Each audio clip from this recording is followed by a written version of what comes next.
I'm Fred Oakman here with Mr. Jake Peters. You're listening to PS This Is Awesome. We're a PlayStation podcast, and welcome to episode 361. We're going to dive into our thoughts on all things PlayStation. But before we jump in, please subscribe to our YouTube channel at youtube.com/PS This Is Awesome, where you can also watch the video version of the podcast. And you can check out our trophy list on the PSN. I'm Anchorless_81, and Jake is JakeSaw01. Send your thoughts to psthisisawesome@gmail.com. Share the show with friends, and don't forget to rate us. For $1 on Patreon, you can join the one and only $1 club and receive a die-cut vinyl sticker in the mail and a shout-out. So visit patreon.com/psthisisawesome to support us.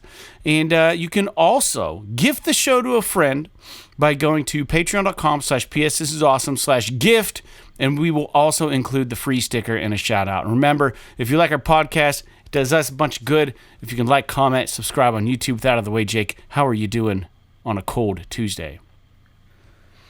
Dude, you're not kidding, man. It is cold, and it's going to get worse. I mean, I know that I think we kind of chatted about how chilly it was last week or whatever, but we're on another level here. I mean, the whole, I think, East Coast is dealing with it. It's not just us. But, yeah, it was -2 or -3 degrees this morning whenever I left for work. And then I think tomorrow morning it's supposed to be like -12. Yeah. And then it's supposed to start coming back up. But, yeah, I have my addition. The only heat I have in my addition is a heat pump. And the way heat pumps work is they take heat out of the air. It's like a heat exchanger. And, yeah, you can't really get much heat out of -3 degree air. So my addition is quite cold right now. Yeah. I just checked the temperature. It's 4 degrees right now. Yeah. And I have a bathroom that has a sink that's against the outside wall. Mm-hmm. And the pipes for the sink are not in the outside wall. They are inside of the house, but they are close to the outside wall. And it's funny, when I turn on the cold water, what happens is it comes out really cold, and then it gets warmer as the water from the house comes out. And then it gets colder again as the water from the well gets out through the house to the sink. So it's like there's like some weird shit. I mean, this is obviously, you wouldn't have this issue if you didn't didn't have a well or whatever. Or maybe you would. I don't know. But it's we haven't had winter in 3 years. Yeah. 3+ years. So Not the like fact this. that it seems like, yeah, we're getting it hard right now. And I can't complain too bad other than the obvious, like, yeah, it sucks. Yeah, it's, I don't want to drive in it. My car doesn't want to start. Yeah, my freaking skin's super dry.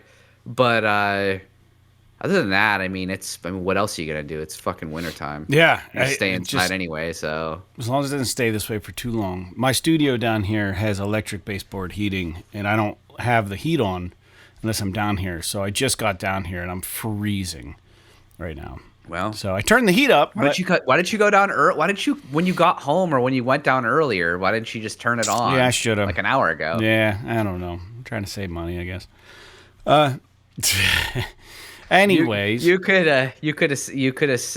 saved a whole probably 50 cents there. Yeah, maybe by waiting.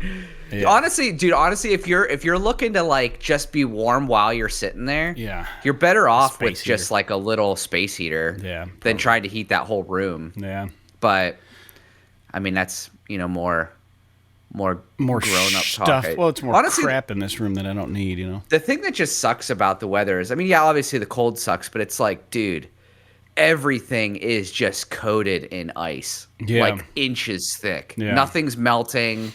And the snow's like super powdery right now. It's so cold it can't even really act like snow. It's just like powder. It's like crunchy when you walk on it. It's like if you feels like you're walking on the tundra or something. It's really, really bizarre. But yeah, I don't know. I mean, there are definitely days like today where, like, I don't know, man. I could dig moving down south. Yeah. But I don't know that I could handle the heat of the summers though, is the problem. Yeah, no, I understand that. Yeah, for sure. Anyways, I don't know. I don't have a whole lot to report on. We're just we finished up Return of the Witch Lord, and for my Hero Quest campaign. We did a double header on Sunday, and we're moving on to my custom campaign here in about a week, which is going to be fun. So just trying to think if there's anything else. I played a show at Davenport Fruit Farm Cidery and Winery. It's like a really nice kind of quaint, out of the way place in this area, and that was a nice time. And yeah, I don't know. The weather's been cold, dude. It's been pretty gross. So I haven't gotten a whole lot of gaming in. I'm building these Soulblight Gravelords. Dude, something about like the Warhammer minis, like this is gonna probably not even resonate with anybody, but they're so expensive. Like 10 of these little guys was like $35, and it's like, wow, that's crazy. But like I needed them for the Cursed City expansion that I wanted, and you get them, and they're not even assembled, and these guys aren't snap fit. These little mini guys. So you have to get out like the Loctite super glue and clip all the pieces off and slowly assemble these little miniatures that are like no larger than a quarter in size a piece. And then it's like, then you got to prime them. Then you got to fucking paint them. So I've had them in my closet for quite a while, and I have 7 built. I have 3 left, and I'm excited to get them built. I kind of want to paint them. Skeletons are usually pretty quick, but I've been working on those. But the reason I know I have a 3D printer and I can print little skeletons and stuff, but there is something to be said for the style of the sculpts of the Warhammer minis. And when you get into painting this kind of thing, too much detail is annoying. You know, not enough detail is also just like trash looking. The Warhammer minis, the sculptors find the perfect balance for painting, that like you're not like, oh, now I gotta paint this little locket hanging off this side and this thing. Like they have just enough intricacies for painting, and the molds are so clean. Like they're really easy. You don't look at it and be like, I wonder what that's supposed to be. Is that a sword, or is that his scabbard? Is it in a sheath? What? Like their sculpts are pristine. So when you're painting them, you know what you're doing. But man, assembling them has to be my least favorite part. You know, and you get tempted by the box art. It looks so fucking cool in the box, and you're like, dude, I want these things. These things look fucking rad. And then you buy it, and then like it comes with instructions on how to put them together. And like 5 sprues, or you got to clip all this little mini shit off and put it together. And it's like, fuck, man, I don't have that kind of time. And that's what my week has been, assembling these fucking Soulblight Gravelords. But they look dope. I haven't painted them yet, but the 6 or 7 that I've put together look pretty nice. So I'm excited to get this part done. But I digress, man. Dude, that's one of those things, like, I always thought it would be cool. Like, I love the idea of doing the minis and doing the painting and doing all that stuff. I cannot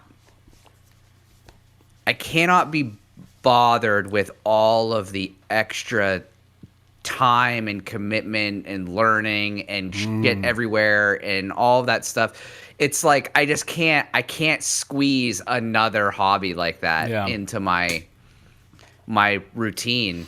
But I respect the grind, man. You were showing us some of your shit when we were over there for practice. You're showing Nate and I, like, man, you've been going pretty fucking hard since you got those 3D printers, and you got to respect the grind, I suppose. Yeah. Well, it's enjoyable. It doesn't feel like a burden when you want to do it, but like when you have a box sitting in your closet and you're just like, why the fuck did I buy that? Then you're like, you feel an obligation to put them together. You know what I mean? And it's like, then I don't enjoy it. But when they're put together and painted up, dude, sit back and look at them and look how badass they look. It's cool as shit. But yeah, dude. But that out of the way, let's talk about some games. Every episode we talk about games we're playing. We're a PlayStation podcast, no doubt.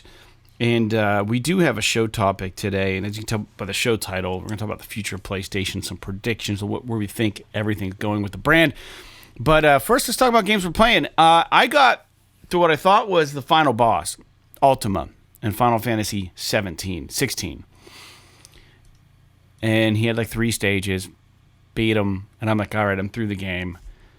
oh no, kick back out in the real world, and he shows back up, and now my people have to go travel somewhere else. And I'm just like, fuck, just be over. I came back to you. I left you by the road, on the side of the road. I left you there, Final Fantasy XVI, and I heard you calling, and I went back, and I've now played you through, and now you won't let go. And it's time. It's time to say goodbye. I got to beat this game. I haven't had a chance to beat it yet.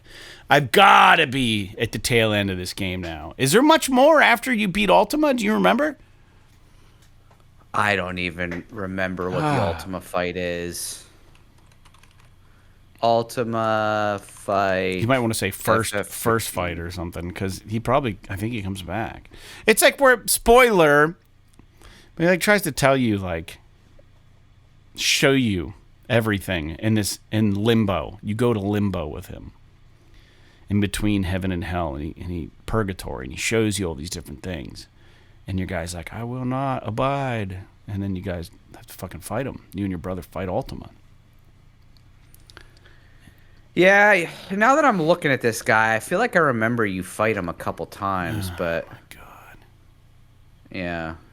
But that's pretty par for the course for a Final Fantasy game. He shows up a lot, but I don't remember fighting him. I mean, before this time. I'm at the I have to be at the end. I have all the skills. I have all the icons, and my characters were talking about putting an end to the whatever, the blight, and we just have to kill Ultima, and I fucking killed him, and then we're still going. It doesn't matter. I'll get there. Mm-hmm. What are you playing, Jake? Well, so I beat the campaign of... The hell was I playing? Trepang 2. So I beat the campaign of that game. It's fucking rad. I'm not gonna lie. I talked about it a lot last week. I don't need to go on and on about it this week. It's just a really fun, just fast-paced, kind of violent shooter. Mm-hmm. Think like kind of the speed of something like Doom, but with actual guns where you're reloading and stuff like that. And you're like a super soldier and you have these powers, and I didn't realize until literally I beat the game and I was listening to some content about it. Mm-hmm. And they were talking about how you have a power where you can slow down time. And I literally never used it once because I didn't even know it was a thing. No kidding. And I don't know if it's that I missed it or if they never explained it very well or if they just mentioned it in passing, but it would have made so many sections at the end a lot easier if I had known that I could have slowed down time.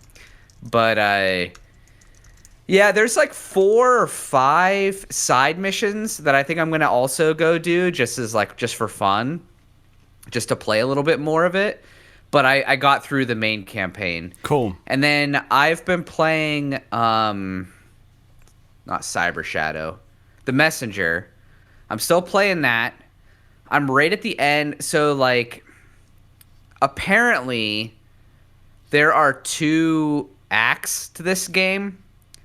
And I'm, like, right at the final boss of the first act. Mm-hmm. And I'll be honest, I really like it, but my patience for the struggle of these types of games has really decreased over the last few years. Okay. And so the games, I mean, according to the walkthrough I saw, I'm only like halfway through the game, and it's already getting pretty fucking hard. So I'm not sure how that's gonna... I know it's just a matter of like learning the game and learning like I'm on a particular boss battle right now where you have to just... Obviously these games you have to learn the patterns of the bosses or whatever, but there's also a lot of like... You have to have a lot of technical ability to make some of these like moves. And so... yeah, I don't know. We'll have to see. But while I'm continuing to play The Messenger, I am actively shopping my next title as like more of a AAA kind of game that I want to play. I'm not really sure what I'm going to play next. I see Resident Evil 4 installed there, and I'm just kind of staring at it. But I really do want to just play it in VR. Like, I'm tempted to just play it as is, like in flat screen mode. But I feel like I really should just play it in VR because you can't, as far as I'm aware, if it's like Village, you can't bounce back and forth. Right. You either have a VR playthrough or you have a flat screen playthrough. You either do or don't. And so I'll probably just play the VR mode. And what I might do is maybe pick something else up. I actually really want to try Star Wars Outlaws. I heard that it's gotten a lot better since they've patched it and stuff, but I think you can only like pay full price for it right now, and I just don't know that I want to pay $60 or $70 for this game. The other thing that I'm thinking about doing is maybe like I was maybe looking into like Silent Hill 2 remake, or maybe, you know, I haven't played Skyrim in a while, maybe playing around with that a little bit. I don't know, man. I'm just kind of in between games right now, but that's really what I'm doing. Cool. Very good.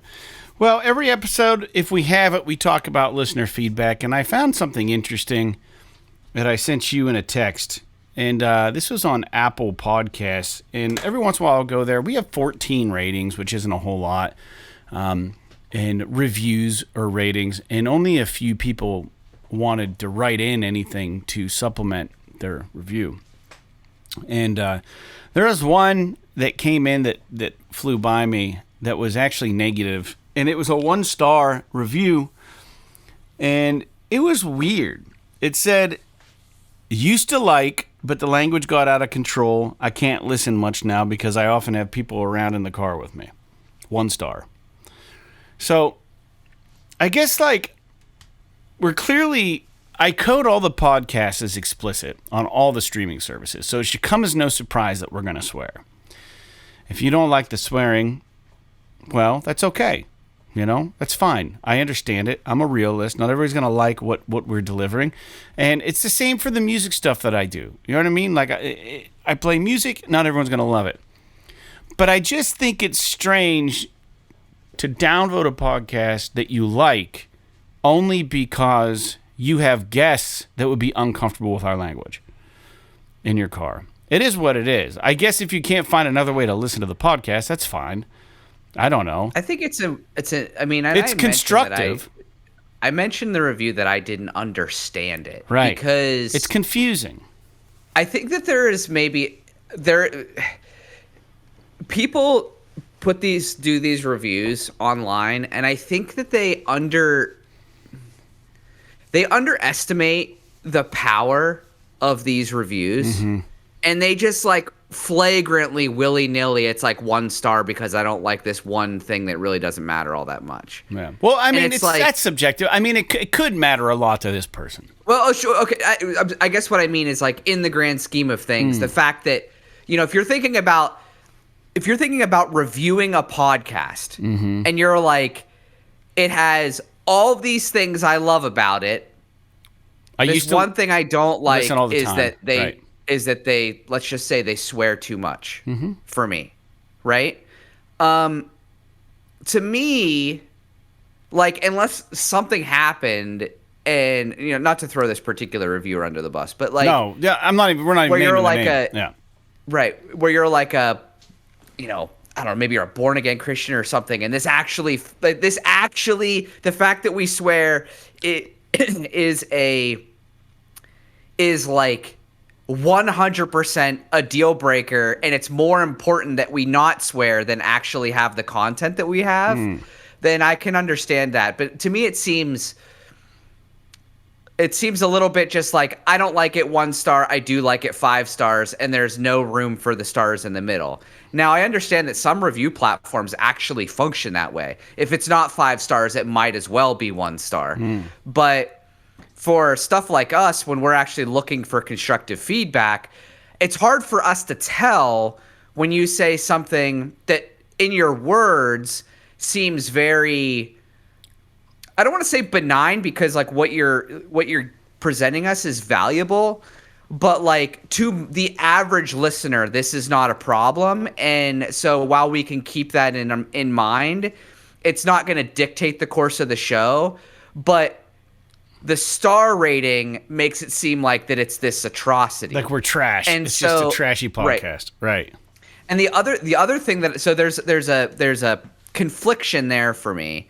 And the other place that there's a confliction is just that, I mean, the listeners would know better than us, I guess, but I don't know that, like he mentioned that the language was getting out of control. Got out of control, yeah. The language got out of control.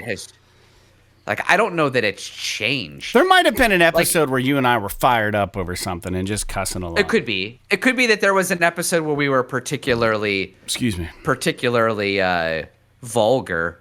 But I would say that there's been a general air of flippant nature with the language since we started the show. Yeah. And to be clear, I coded as explicit. So it's not like we're saying this is good for kids, you know. So the warning's there.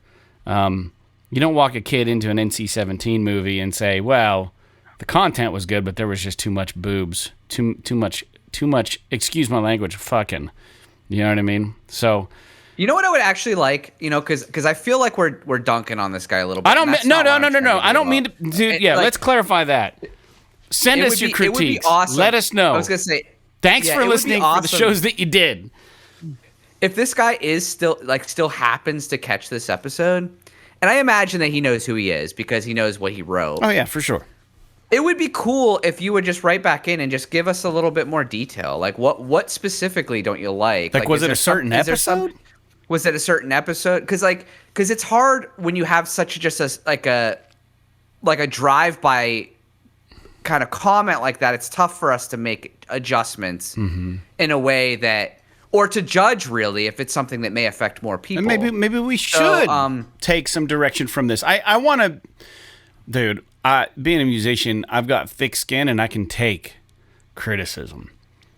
I don't have to agree with the criticism, but you know, at the same time, it can be very useful to hear other people's opinions. You know, oftentimes we're just shouting into the void here, Jake.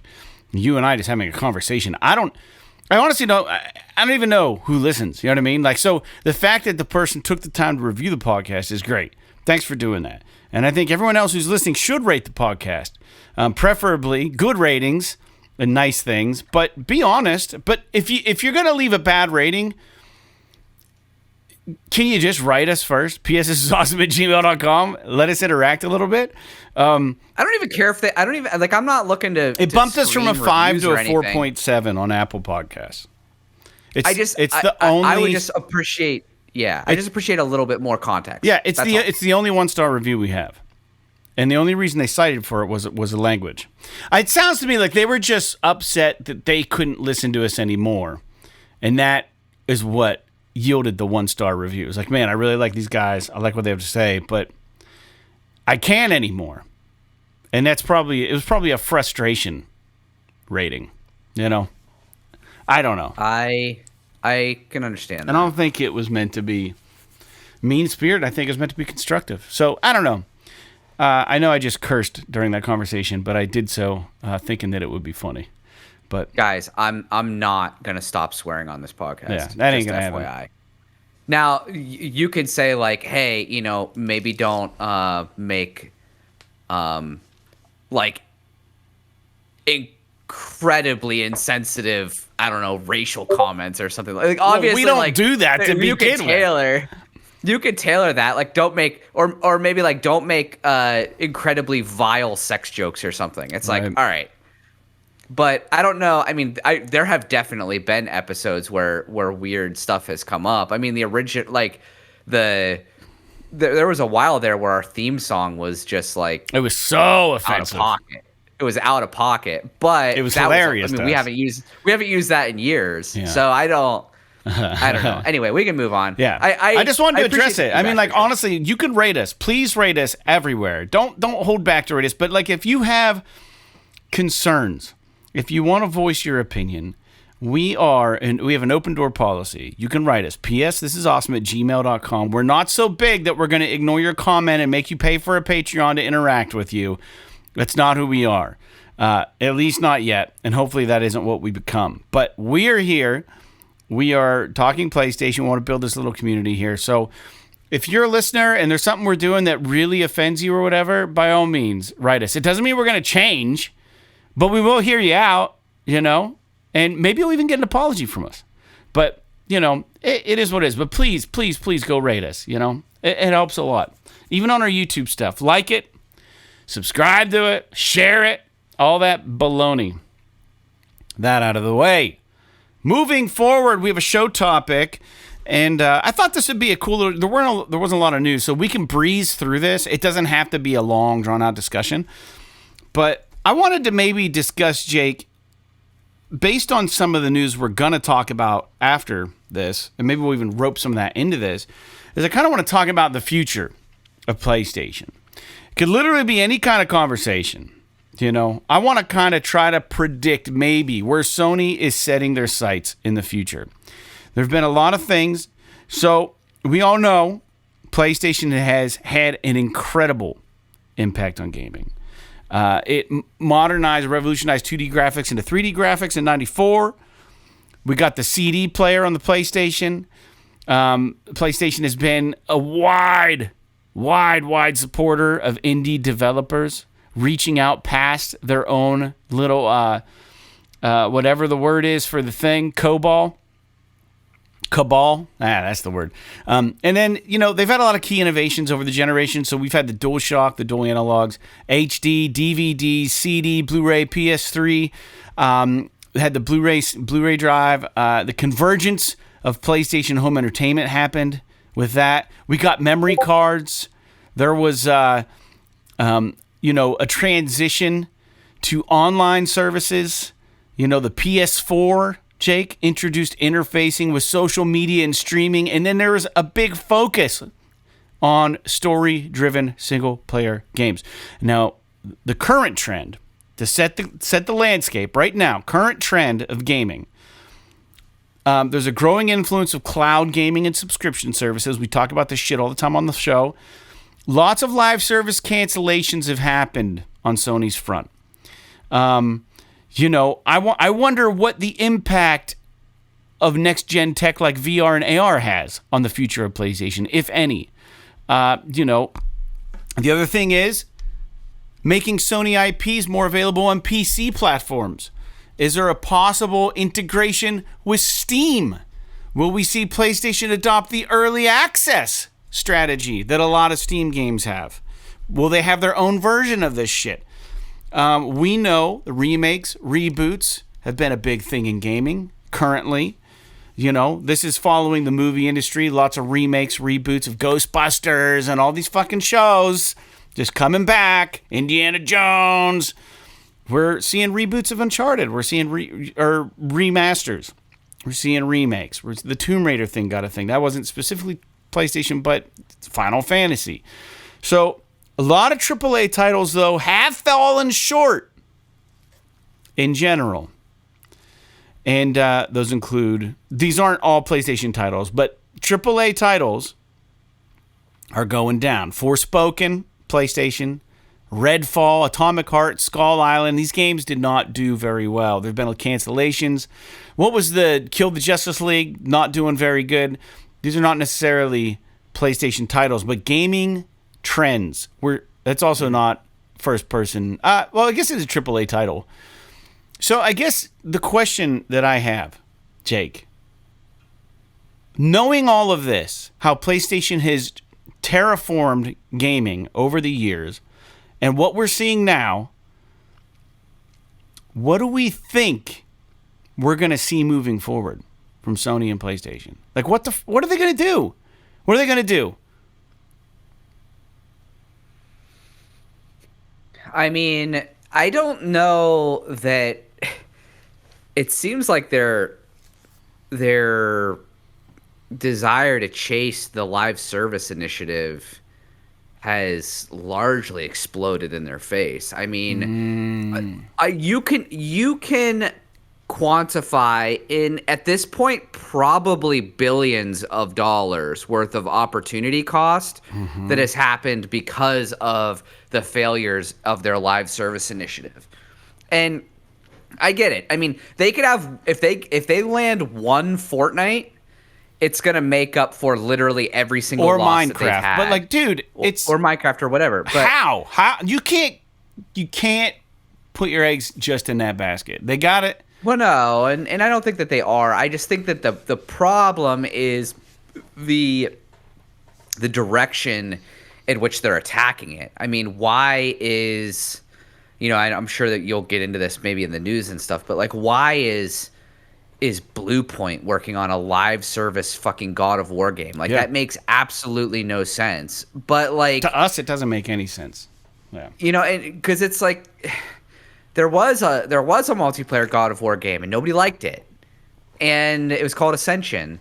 And I don't know. I would like to think that PlayStation is hopefully going to keep pushing forward in the technology space and in the hardware space, continuing to be the best high performance console on the market. Right.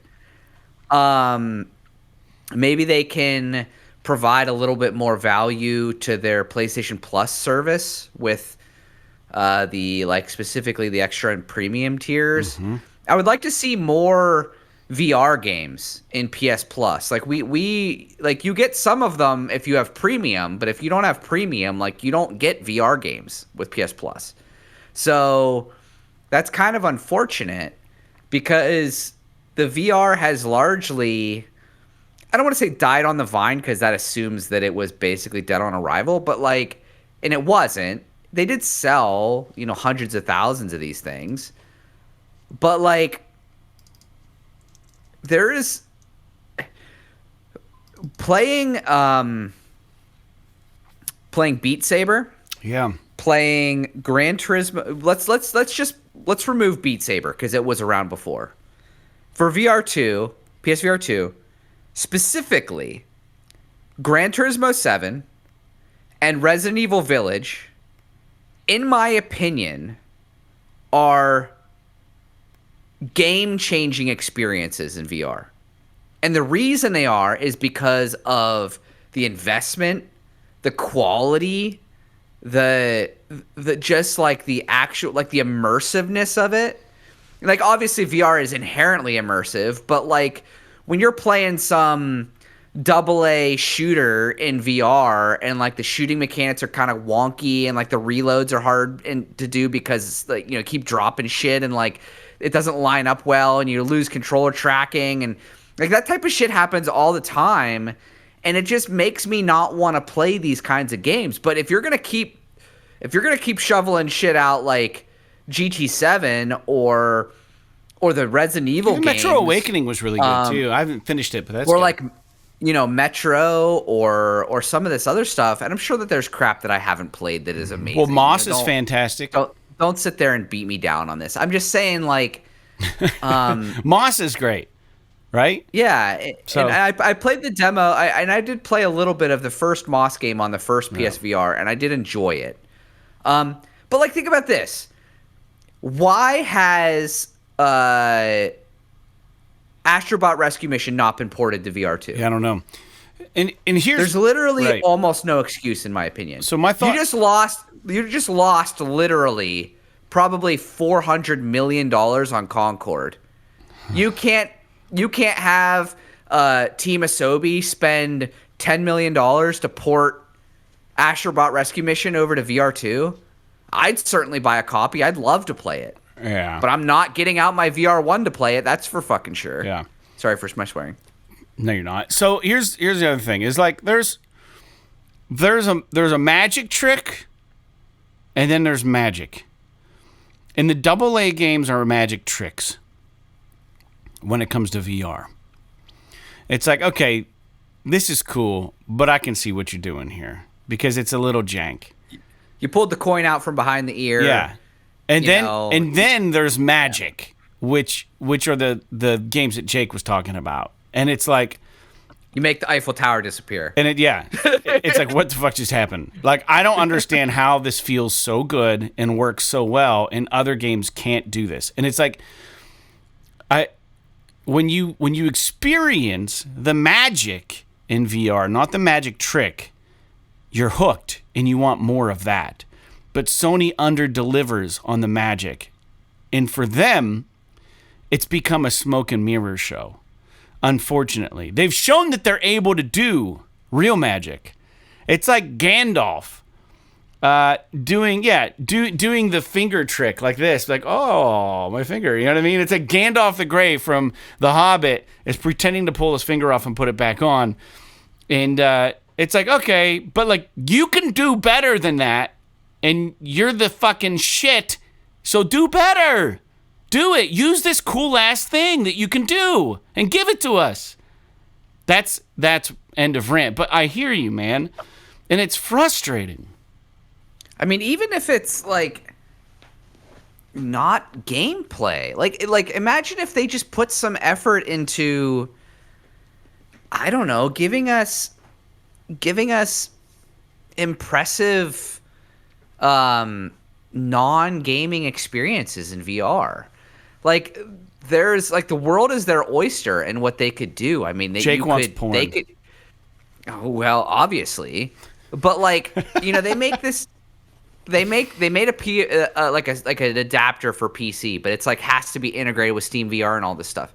But it's like, you know, imagine if Sony did like so there's Sony Music. What if they did like a Sony concert series and there was a VR component where, like, if you have a PSVR 2, you can watch the concert from, you know, the front row of the pit, or even like on the stage or something.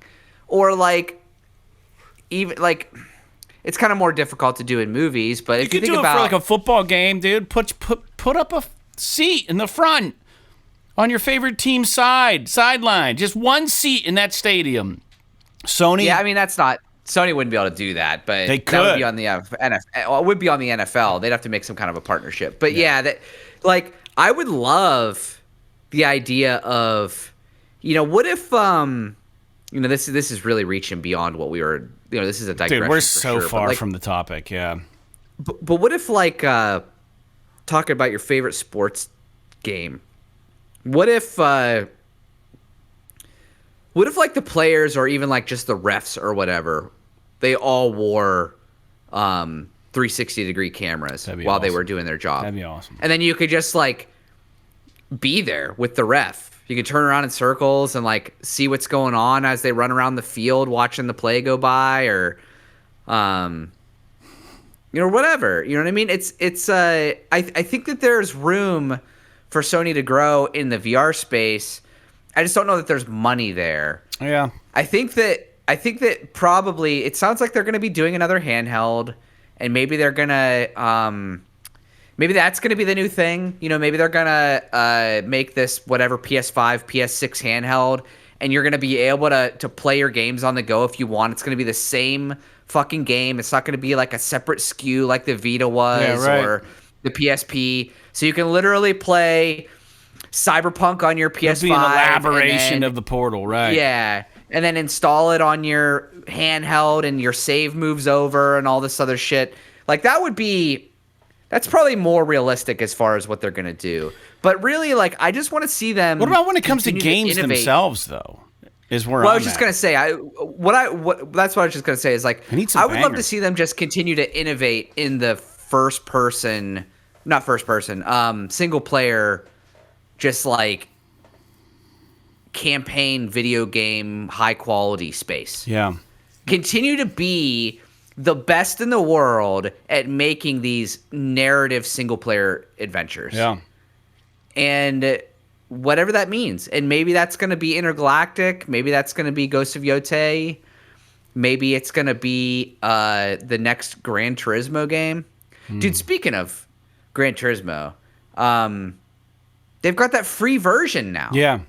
So if you even have and it works with VR too, I'm pretty sure. Yeah. So you can get your fucking taste. First taste is free. My first baby, Gran with Turismo. VR. Yeah. And you know what they still haven't done, which I would absolutely love, but it might actually be hard, is a VR motorcycle game, like Ride 5 or one of the MotoGP games or something like that. Could you imagine the peripheral if they made one for something like that? How cool that would be. It'd be so. I mean, they do make motorcycle sims, but it's like literally a motorcycle on a fucking pivot, and so like you can't. That would be really difficult to do. But even just the idea of like having your head in the thing, you control it with the controller. But one of the best things about using the VR headset in Gran Turismo is that like it's difficult when you're on flat screen to really get perspective when you're looking in first person in the car. Being able to look over your shoulder. But when you're in the fucking car, that's a whole different story. Yeah. It sounds like it shouldn't be different, but it is. It is so much different. So they could do something very similar with the motorcycle stuff, but I get it. There's no money there. I don't know. But yeah, well, I don't know. I've been kind of rambling a bit. Well, let me jump in here. One of the things I think we need to see developers do is think outside the box of live service. Because right now we're in the constraints of this idea of live service games, right? And I think what they need to do is get creative. I don't know what the answer is, but come up with another way to give games staying power that can continue to generate income revenue. So I got it. You ready? I don't know. You know how literally in sports right now across the United States, oh my gosh, betting has become like literally every other fucking commercial is like a DraftKings commercial or MGM bets stuff, or whatever.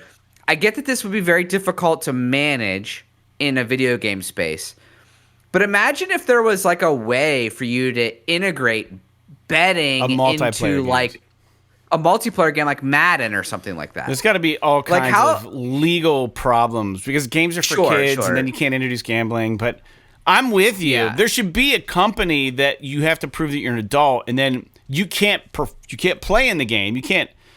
But then you could watch online matches and then see like gamers' history and stuff, like how good they are, their win-loss ratio, and bet on different people. That'd be fucking rad.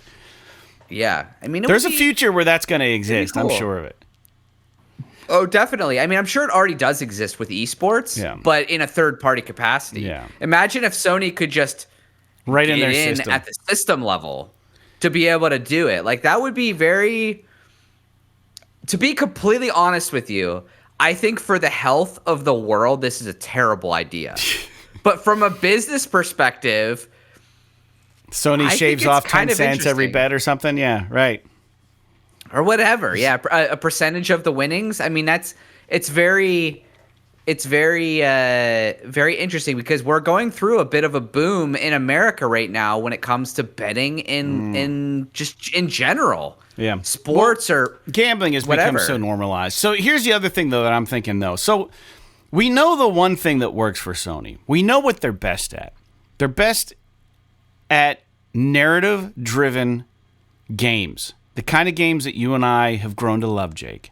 The kind of game that presumably Naughty Dog's working on are Ghost games, Ghost of Tsushima, Ghost of Yotei, presumably Yotei. Even Sony wasn't involved or isn't involved in this, but even the narrative-driven stories in games like Grand Theft Auto or the narrative stories in Call of Duty, the God of War. There's so many that are just good. So we know that people want that. So my thought process is, how do you make a game like that continue to generate income? The DLC kind of worked. Kind of. But it took too long to come out, and there was a big drop-off rate. So how do you give a single-player, story-driven game legs and generate income in that game short of having in-game purchases? Would reintroducing multiplayer modes with in-game purchases work? The single player, because Last of Us Factions was fucking dope. The Uncharted 2 online was a blast. These games had multiplayer modes baked into them. But now we're getting a full-on God of War game and let BluePoint develop the multiplayer. We're getting a full-on Horizon game, but let another studio do their multiplayer. So, like, you know, they did it with Ghosts of Tsushima, where Sucker Punch went in and they did a free DLC for online multiplayer, and it was awesome, and people loved it. So Legends mode or whatever. Yeah, so like, I think, is the answer as simple as going back to what's tried and true and what's already been proven to work? Do we just go back to multiplayer, and maybe with all the gacha shit that's been coming out, all the live service shit, all the other stuff that has been coming out that people are really averse to for the most part, because it is like gambling, would we now be okay with in-game purchases in multiplayer modes for like skins for Uncharted? Or I think give me a fucking rad-ass Sully skin or character, or let me be Navarro in the next Uncharted game if it has online. I'd pay $5 for it. I would. I mean, it's basically like the purchases for Helldivers, right? I mean, that's kind of what you're talking and about. And it's working. But the best example I can think of a single player game with in-game purchases that I think I can't freaking give this game enough credit, even though I think most people don't like it, is I hate that game. Immortals Phoenix Rising. So in Immortals Phoenix Rising, there is a like a merchant in the little base area that if you go talk to them, you can buy things to use in game with real money. If you don't go talk to them, you don't see anything about in-game purchases whatsoever. Yeah, they got to be classy with it. They don't bombard you with ads. They don't do anything. It's just like, hey, do I want it? I can go over and talk to them. Otherwise, I just never talk to that fucking merchant. And it's like, maybe more of these games can do that. Like, if you think about, especially this new, and maybe they're going to do this, man. Think about Intergalactic, how she's got the fucking Adidas and she's got the Porsche spaceship and all this shit. It's like, imagine if there was an in-game like vendor where you could literally buy the newest version of like Adidas shell toes and put them on, you know, the main character. That'd or the Nike high tops or whatever, you know, like, and yeah. Do it tactfully. But do it tactfully. You don't like shove it in your face. Don't make all these fucking. I don't want to turn on the game and have it be like, oh, new drops. You can buy this, buy credits, buy this, do this. And then like, bloop, bloop, bloop, as you're playing the game, it's like, oh, new message. And it's like, oh, have you checked out our latest blah, blah, blah, blah, blah yet?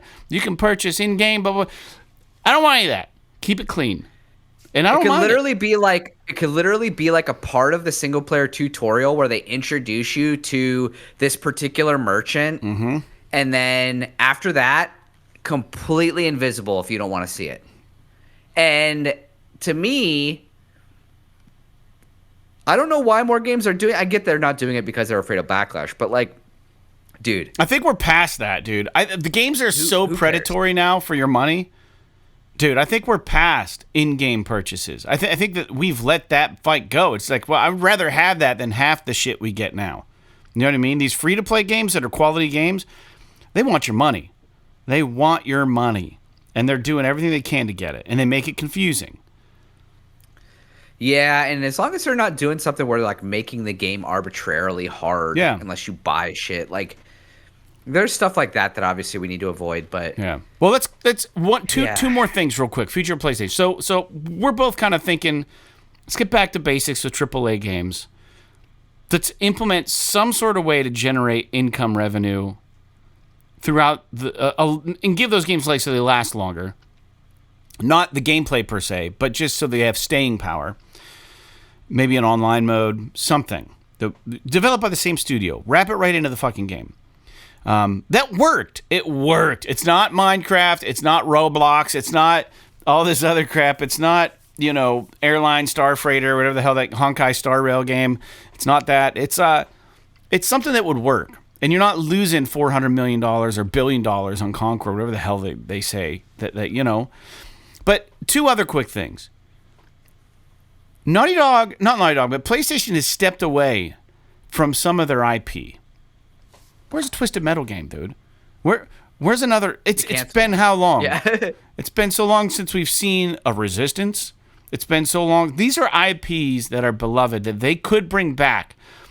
The foundation is there, but they're not, as far as we know, they're not. Last of Us 3 could be happening.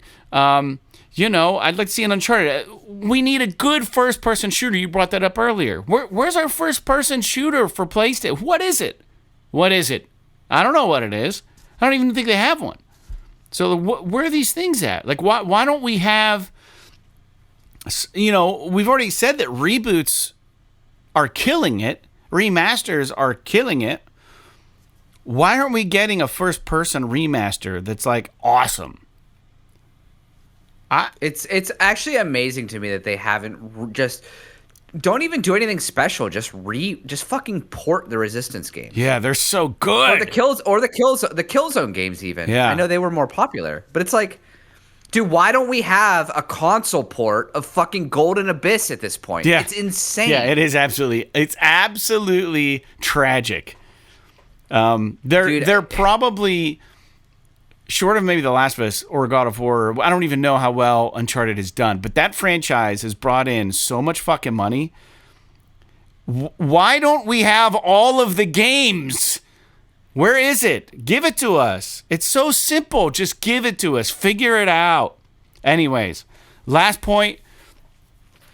We've seen Sony kind of slide away a little bit from supporting these indie devs.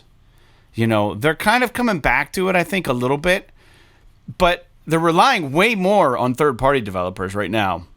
But, I mean, it used to be in the PS4 era, and even the late PS3 era, dude. There were some really dope, like, original indie games coming to PlayStation like hotcakes, dude. And they were awesome. Like, games like, I don't even know. Who made Flower? You know who made that? Was that a Sony party?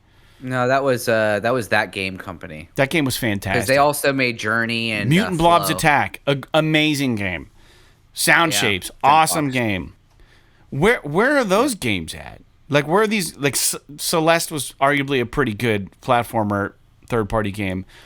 Where are these games that are magical? Like, we're just getting a lot of roguelike. Axiom Verge, stuff like that, yeah. We're getting, like, Cyber Ninja was badass. Cyber Shadow. But, like, where's the creativity anymore in the indie games? And why is Sony not... now we're leaving it up to EA with their games projects or whatever. They give all this money and support studios to make these really cool, interesting games. Like the Hazelight game. You know? Why doesn't Sony have some sort of pet project where they're pumping money into a third-party studio to have them bring stuff to Sony exclusively that's going to be good? Like... an indie thing that's not going to set you back a ton of money, but build your audience base up a little bit. Let us believe in you again like we want to. That's all I'm saying, man. We got to bring indie devs back into the fold here. I know they don't probably generate a ton of money for Sony, but the optics are fantastic. Anything on that, Jake? I mean, definitely. I mean, you could even make a smaller... like Astrobot spinoff, or even courting, like you mentioned, some of these other studios Rochard to make games. Like, yeah, dude. I mean, you would definitely win the console war if you had Rochard 2 exclusive on your platform. Yeah, no doubt. But or like remember games like Quantum Conundrum, which we talked about recently, and like some of these other games. Portal. Man, I miss. I mean, now granted. Portal, I would argue, is a AAA game, but like we've kind of deviated from this stuff, like the like the Axiom Verges and the Ollie Ollies and the Shovel Knights and I feel like we're missing something there. Yeah, me too. And you really could do a lot more with a lot less with some of these games. The problem is that I think Sony is realizing that these games aren't selling as well as they used to, and all of the money is going to like these big whale titles like Fortnite and freaking Call of Duty and everything. Dude, so, here's the thing. How much? Why spend $1 million to make? Let's say they spend $1 million on indie title A, and it makes them $5 million. Well, let me. It's dude, like, I get it. That's like in a bucket. I get it, but here's the deal. Hades blew up when it came out. Yeah. That's not a huge game, you know? Rocket League, yeah. Those games blew up, and you may miss out a little bit on money. Maybe you're not making as much as what you would have had you made it the next Minecraft, but this seems achievable. It seems achievable to find the next indie title that'll blow up as opposed to making the next Minecraft. And I think because there's ambition and there's want, and to be quite frank, there's a lust from gaming developers to make that next game. And they're trying. They're trying. If Sony just said, hey guys, let's hear your idea, and they pick a couple and they support it, dude, I bet you they would have a crack at one of the best indie games that could come out in 2025, 2026 if they just tried. But it just seems like they're turning a cold shoulder to these companies. They're not really even involved like they used to be. And I think that if they had enough of those, you know, the optics are good. Then they're possibly poaching new talent from these cool new studios that are making these rad games. They have the potential to buy new IP, you know, from these companies, bring them on board, tried and true studios that have worked, not just making studios out of nowhere, you know, with developers that we don't know. I just think that there's something to be said for the indie market. And Sony used to be a big player in supporting and bolstering that, and they're not doing it anymore. Seemingly they're not, but maybe they are, and I just don't know about it. Anyways, we can get on to the news, man. You good? Yep. All right. As Jake mentioned earlier, as far as the news goes, we got some interesting and disappointing news at the same time. So no better way to take the proverbial steam out of our sails than to find out that both the BluePoint original title and the Bend Studio project have both been canceled. We don't know if these were the only games these studios were working on, but the title from BluePoint Games was a live service God of War title. And with this news, neither Bend Studios or BluePoint Games are being canceled, are being shut down as studios. Ben went on to say they're going to keep making awesome content. Who knows? I mean, what BluePoint's going to do now? I don't even know. This is going to be their first original game, I think, maybe. But I guess the question is, like, why are you giving a live service title to a studio that's never made a live service game? Why are you giving them God of War? Like you said earlier, the last God of War online game sucked. No one liked it. Ascension. And then why are you? Did you pull this because now you're doing an about face and you need them to work on the next Uncharted, or maybe let's go back because there was rumors that maybe BluePoint or Bend, one of these studios, were working on the next Uncharted. And maybe we're like, you know what? We told you to stop doing that so you could do this, and now we're not going to take the risk with this. Why don't you go back and start doing that, pick up where you left off? So maybe one of these studios are just turning back around and working on getting back to the good shit. So it's hard to say. We don't know what the Bend Studio team was working on. I don't think that was released. Just that whatever game they were working on was canceled. We don't even know that it was live service. But we do know the BluePoint game. Yeah, I think it was live service. What's your take on all this news, man?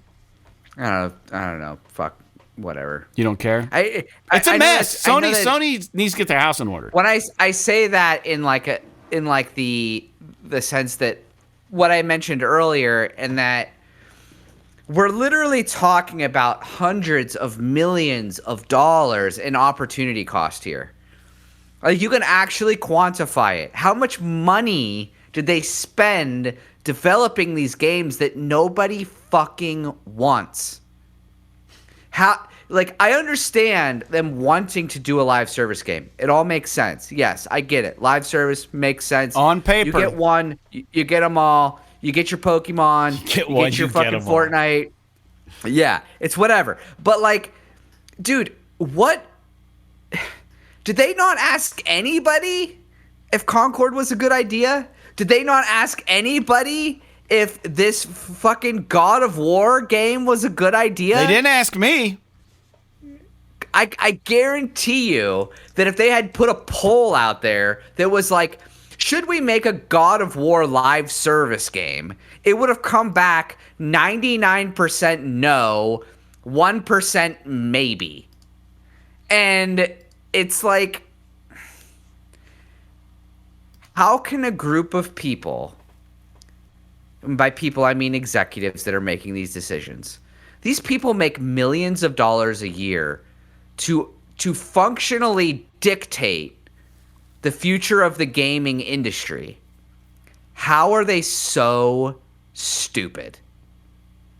And I'm not going to say that you can't make a God of War live service game that's compelling. I'm not going to say it's impossible for Ben to make a live service. I don't know, let's just say it was a Siphon Filter game or something.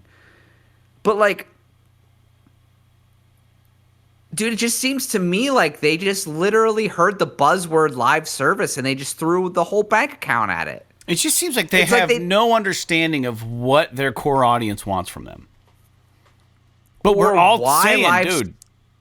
Or why live service games succeed to begin with. Right. It just seems so out of touch. You know, it's like people love Fortnite. People love God of War because of the single-player narrative nature of it. Yeah. You know, and people don't love Fortnite for that. They love Fortnite for a completely different reason. It's more about spending time with your friends and living in this weird world where, you know, you've got Kratos and fucking Aloy and Master Chief and all this shit, and they're all just shooting each other and building houses and stuff. It's like, I would almost argue that, like, the people that are hardcore into Fortnite almost aren't even gamers. It's like, yeah, they're playing games. I'd say the same for Minecraft people, dude. Yeah, oh, sure. But it's like you're not playing games for the same reason that people that play God of War are playing games. The people that play God of War are playing God of War because they expect a very specific thing out of a video game. They want to have tight gameplay. They want to be immersed. They want to have a great narrative. People play God of War because they want to go to the playground with their friends. That's completely different. And it seems like Sony is incapable of understanding this. Yeah. They just see like, oh, yeah, we made $1 billion last year on our 30% rips on Fortnite. So let's make our own Fortnite with God of War. And it's like, come on, guys. At least make a new IP or something. Like, maybe Ben was working on a new IP or whatever. And I get that they did try that with Concord, but dude, even a freaking monkey who's been on the internet for more than 10 minutes could tell you that Concord wasn't going to fly just by watching that first trailer. So how did it get that far? I don't know. I mean, I could sit here all day and talk about how I would have done this or that. And truth be told, I might have made the same fucking decisions that they did. I might have looked at the bank accounts and been like, yep, this is the right move, what have you, yada, yada. But one thing is for sure, they gave up what was certainly guaranteed money in the single-player narrative space in order to lose hundreds of millions of dollars to chase the live service game. So, yeah. I mean, think about it. We could have probably had Intergalactic this year if they weren't stuck on fucking The Last of Us Online for the last 3 years before they canceled it. Yeah. We probably would have had Intergalactic this year. And it's like, and that game, I guarantee you, is going to be fucking awesome. And to be honest with you, I guarantee you that The Last of Us Online was probably awesome. I don't know, maybe it wasn't going to last forever. But it was probably a good game. And I don't know. It just seems crazy to me. Like, I don't know what. It's so hard for us to know what is dictating their decisions. And it's frustrating from a fan to know that, I was really looking forward to what original title we could get out of Bluepoint. I was really looking forward. Yeah, me too. And it's just a fucking God of War game. And it's like, oh no, they're just gonna do a God of War fucking online live service game. And yeah, after 5 years of development, you fucking canceled it, and now it's gonna be another 5 years before we see anything from Bluepoint. And it's like, bro, you just killed 10 years of that studio's development time. It's like, now maybe Bluepoint made a pitch. Dude, in a weird way, let me ask. Sorry, I'm guessing they didn't. Dude, I'm guessing that Sony dictated this. In a weird way, does it not feel like all of a sudden PlayStation doesn't respect our time as gamers? As a company. It's like, I'm not getting any fucking younger.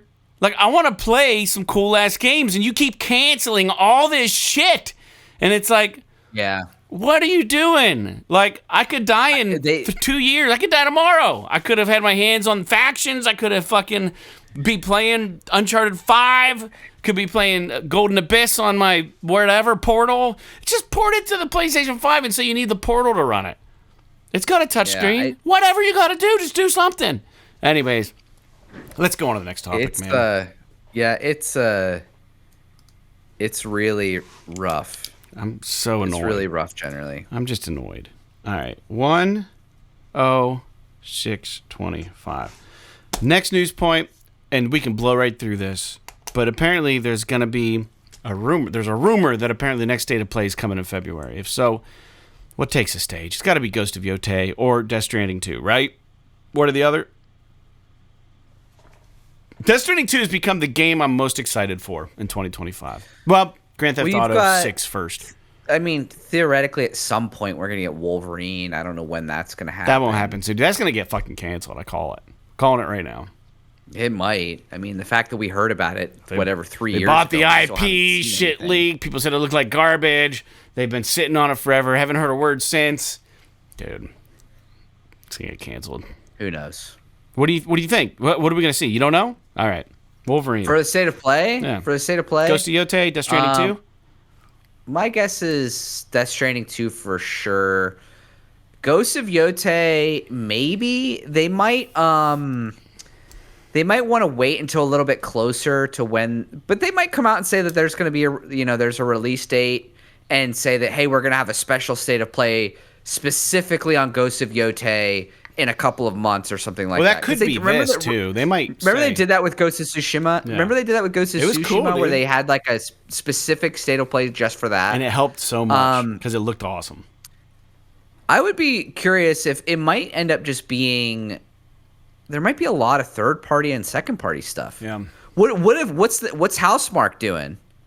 I think we're about due for, Returnal 2 or whatever the next Returnal 2 would blow my be. fucking doors back. I didn't even get very far in the first Returnal, but I loved the gameplay. It's awesome. And, yeah, I mean, dude, if they just made Returnal like a linear campaign and not like a roguelike, I think it could have been just a top-tier game. Yeah, but that's just because I don't like roguelikes. But it is, as far as like moment-to-moment gameplay and gunplay, there's almost nothing better on the current generation than Returnal. I'm trying to think what they would call it. What clever thing would they call Returnal 2? Like, what's a word that's like the opposite of return? Like, go away. Like, what would they call it? Well, I don't know. I'm trying to think about the way that the game ended. I obviously won't bring any spoilers up, but like, it's you could almost call it Returnal 2, and it could just be the story of a different space explorer that crash lands on this planet. You know what I mean? It could be different levels. I mean, they could literally just iterate on it. But I don't know. I would love for them to get a little bit more into the kind of environmental horror kind of component of it. Yeah. I thought that was so rad. Such a cool name. Like Return and then Eternal are all baked in there. It's a really neat smush. I'm still not sold on the name. I remember love it. In the pod, like when on the podcast, I mentioned how much I didn't like the name. It has grown on me, but I'm still not like. Yeah, it's like. It's way better than Naughty Dog's new game title. Yeah, I guess. All right, let's move on. The Until Dawn movie has a full feature trailer. The movie comes out in April. And, dude, I watched this, and I like horror movies, and I think it looks fucking awesome. It does look good, except for that one line where he's like, "We've got to survive until dawn." I'm fine with it. Give me some camp. Give me some camp in a horror movie. It's so obvious they were going to do that. But why? Well, because it's a horror movie. You got to have a little bit of that in there. You do, but they could have found it looks really good. I'm not gonna lie. Like, it looks interesting for sure. I love the idea. I am excited about it. So for the listeners, it doesn't take the first Until Dawn story verbatim at all. It's a cool idea. It's a very cool idea. Yeah, imagine it's like a roguelike movie. Yeah, it is. It's a roguelike movie where the characters realize they get killed and then they come back, and then they get to make different choices. But every time they come back, it's my understanding that there's a different killer on the loose trying to get them. There's a different enemy, a different monster, a different thing. So they're going through all these different experiences together, figuring out how to survive until dawn. I love that they are actually leaning into the gameplay element. It's so interesting. It's so creative. Of like making different decisions to try to make it through the night with all of the characters, and I don't know, it is way more interesting than I expected it to be. That is 100% for sure. Am I going to see it right away? I don't know, maybe, but what was that? I'm definitely interested now, and I wasn't before. What was the movie that ended with the hourglass spinning? It was like really big for a while. It had to do with time. It was such a good movie. The listeners are probably freaking out, yelling right now. I want to say the guy who played Cobra Commander in G.I. Joe, the first movie, was in it. What was his name? Guy who played Cobra Commander in first G.I. Joe movie. He had a long name. Joseph Gordon-Levitt was in this movie. Let me go to his... He's same age as I am. Hell yeah. Let me go to his IMDb, because this movie... I'm off the beaten path again. Let me see. Wow, it was a while back. It was so good. And I know you know what it is. As soon as I see it, my mind's going to go, yep, that was it. It wasn't Looper. It was Inception. Do you remember Inception? Yeah, it was fine. I didn't really care for it that much, but Are you I know kidding people me? really liked it. Yeah. Dream sharing technology? I thought that it was cool, but then it just like got ridiculous, and I was just like, okay. I thought that movie was fantastic. But I think that this kind of has an Inception vibe where the characters are reliving this nightmare together over and over and trying to figure out how to beat it. I like that. This movie looks awesome, and total high five to the director and the production company for doing something original for once with a video game title that actually has garnered some interest. Let's move on. There's a game called ARKEN on VR2 now. It's been out on Steam for a while. If you don't know anything about it, it's got a 9 out of 10 on Steam. It's a first-person title. The rumor is that the combat in this game is top tier, but the story could use a little bit of work, despite its really great environments and weapon upgrades. So this game, if you're looking for smooth gunplay, smooth hack, like I think there's even like non-gun stuff, melee shit, they're saying that ARKEN is where you can get your dopamine hit with that kind of shit, because it's apparently really good, and it just came out on the 16th on VR2. So, Jake, if you're looking for a VR2 game that is touted, gameplay and combat, as far as smoothness and the use of weapons and stuff. They're saying this game is almost the best you can get. But that's on Steam, and I don't know if the Resident Evil games are available on Steam. So I don't know. I'm watching a trailer of it. It looks kind of wild. Yeah. It might be worth checking out. Yeah. It looks cool. And then lastly, last news point for the day is that the PlayStation blog, interesting enough, has a top 10 platformer posting. These platform games are available with the PlayStation Plus, different levels of PlayStation Plus, and in no specific order, these were the games that they have on their service that were the top platformers. And I have to be honest, I've played 3 of them. So a lot of these, I didn't even know what they were. A Hat in Time was released in 2017. I don't even know what that game is. Ape Escape from 99. Celeste from 2018, Gravity Rush Remastered 2016, Jak and Daxter: The Precursor Legacy 2001, Jumping Flash from 1995, Rayman Legends 2013, Ratchet and Clank: Rift Apart 2021, Sackboy: A Big Adventure, which I didn't play, 2020, and then Sly Cooper and the Thievius Raccoonist for 2002. That's an interesting lineup of platformer games, and I'm surprised that Astrobot isn't on there. I guess it's not available for Plus yet, and that will have to take the cake if they ever do another one of these lists and it makes it to PS Plus. But so this is saying, okay, yeah, because there are games that are definitely missing from here. These are the ones available, the top 10 platformers on Plus. Because I would argue that the Ratchet and Clank remake from 2016 or whenever that was probably better than Rift Apart, even though I really did like Rift Apart. And there's some other stuff, obviously. Is Celeste a roguelike? Or is it a Castlevania or a Metrovania? No, it's like a side scroller, but it's all about like climbing a mountain. Like I think it's more akin to like a Super Meat Boy or something like that. I might try Celeste out. Ninja Gaiden. Yeah, so you might dig it. I've heard it's pretty hard, but I think everybody says it's amazing. And I will say to the audience, there's nothing wrong with the Sly Cooper games. Not one thing. I loved them. Yeah. Those first 3 games are rad. And I've heard even the 4th game is good, but I never played it. Yeah, I've played them all. They're great. They're fantastic. I mean, they are a little clunky, and it's just something about Sly Cooper that's so good. Bentley. That's it. He's the key ingredient. Definitely. The Sully of Sly Cooper is Bentley. I have heard Hat in Time is really good too, but I have not played it. Yeah. All right. I think I actually have it. Well, I wanted to give that list to the listeners in case you guys are also looking for a new game to play. That was on the PlayStation blog, and I've only played a couple of these. I might visit one or 2 of these down the road here in 2025. We'll see, especially if they're free to me. Well, proverbially free, because I am paying for the service. But anyways, that wraps it up for the show, man. I don't have anything else to add.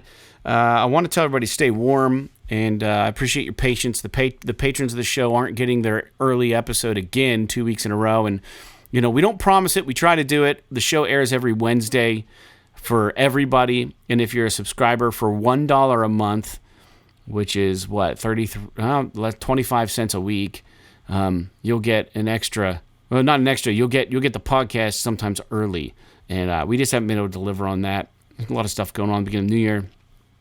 Needless to say, thanks for still supporting our show. We appreciate you. And if you're interested in supporting the show, patreon.com/PS is awesome. This is episode 361. And we're getting closer and closer to 400, man. But thanks for your time today, Jake. Jake, you got anything you want to say to the listeners before we head out? If you're dealing with the cold like we are, stay warm. I watched Indiana Jones and the Temple of Doom a couple days ago. Great movie. Although I do understand why people say it doesn't have kind of an Indiana Jones. It's like kind of an outlier because it doesn't have the Nazis and stuff. So there's a little bit of je ne sais quoi maybe that's missing a little bit, but it's just kind of like action from start to finish in that movie. Other than that, I don't know. No, I got nothing. Play video games. Bring Astrobot to VR so I can play that. That's what I got. Yeah, very good. All right, well, that's all we got for you. Thanks for tuning in. We'll see you next week. Like RBI Baseball 19, Race the Sun, and Return Fire. P.S. Yes. This is awesome. This is awesome.